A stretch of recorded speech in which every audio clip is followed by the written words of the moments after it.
10 वर्षापूर्वी म्हणत होतो मूर्ख माणसाला किंमत येईन, आलीच. राष्ट्रगीत पाठ नाही, झेंड्याजवळ उभा राहिलाय.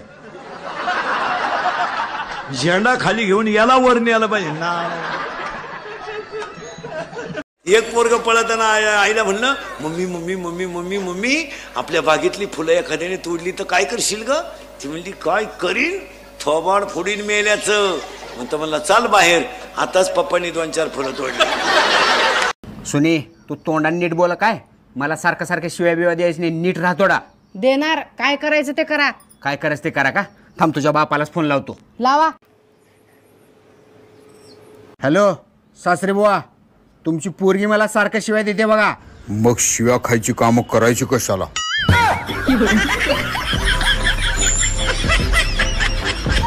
आई तू तर म्हणते परी उडत असते, मग आपल्या ते शेजारच्या काकू का नाही उडत? त्या माकडीला परी कोण म्हणलं ग?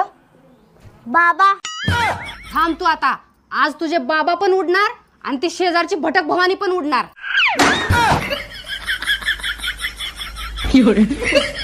ताई तुमच्या किट्टूसाठी पोरगी बघताय का? हो ग, आता या वर्षी त्याचं उरकून टाकावं म्हणतीये. माझ्या पोरगी आहे की एक ध्यानात. हे बघ, पोरगी 10वी नापास असली तरी चालेल, पण इंस्टाग्राम, फेसबुक आणि व्हॉट्सअप वापरणारी नको. आपल्या घरात कामं पण असतात. आपलं नशीब आहे की सगळे देवी देवता भारतातच आहेत.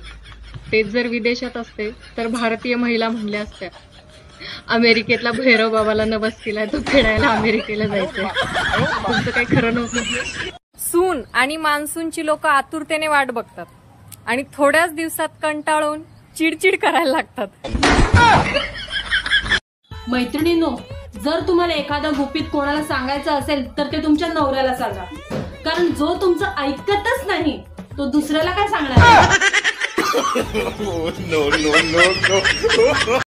साईज बाळा, स्त्री आणि पुरुषामध्ये उत्तम कोण आहे? ते कसं काय? तू कोणत्या मुलीला उत्तम ऐकलंय का?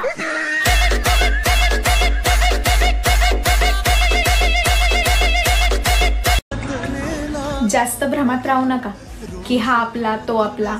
जेव्हा आपली वेळ खराब असते ना, तेव्हा आपले सुद्धा आपल्या सोबत नसतात.